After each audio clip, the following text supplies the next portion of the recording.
السلام علیکم and welcome to my YouTube channel English in پښتو. نن دا ویډیو ډیر یونیک او سپیشل ده، خاص کر د هغه کسانو لپاره څوک چې په انګلیش لینګویج کې انټرست لري او د انګلیش زده کړې لپاره سیریس وي.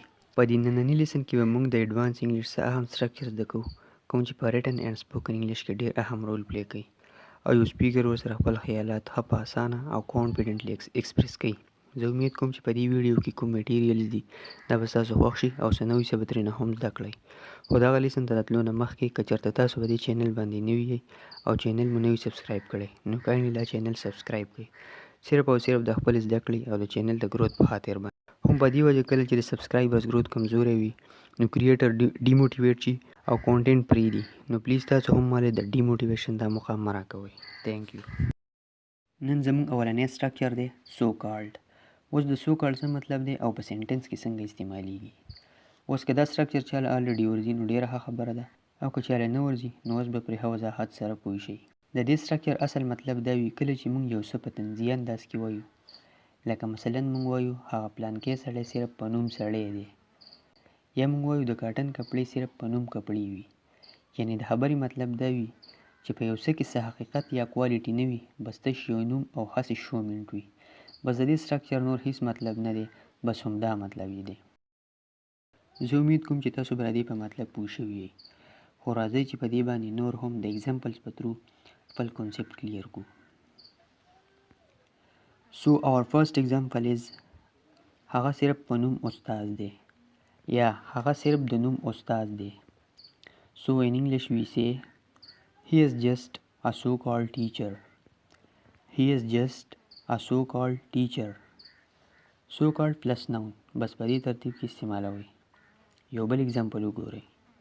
هغه صرف په نوم ملګری دی، نو په انګلیش کې ویلی شي he is just a so-called friend. He is just a so-called friend.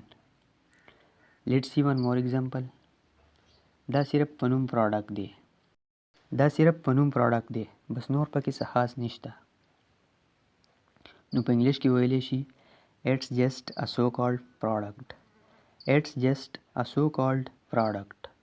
Guys, امید کوم چې د دې سټرکچر په مینینګ باندې پوه شوي یئ. So this sentence is for you to translate. د نن سبا محبت صرف په نوم محبت وي. Leave this sentence in the comment box چې ما ته پته ولګي چې د so called په سنټنس کې استعمال تاسو ته درځي او که نه.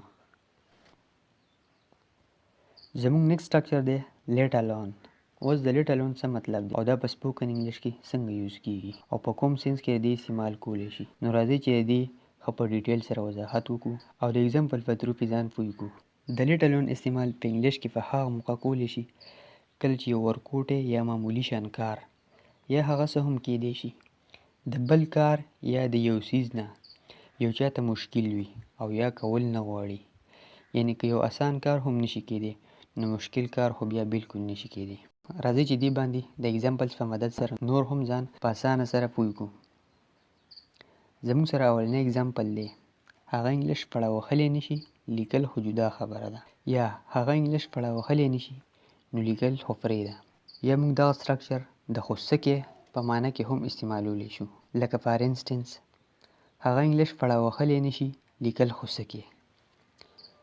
زه امید کوم چې د دې په مطلب باندې به اوس تاسو 100% پوه شوي یئ.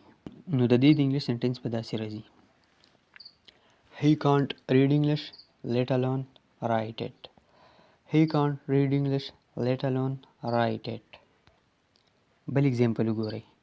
هغه سره موبایل نشته لیپټاپ خو جدا خبره ده.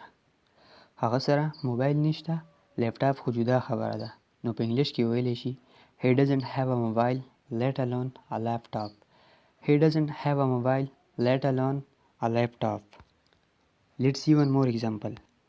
ما خپل هومورک پوره نه کړو نو ستا سره مدد کول خو جدا خبره ده. ما خپل هومورک پوره نه کړو نو ستا سره مدد کول خو جدا خبره ده.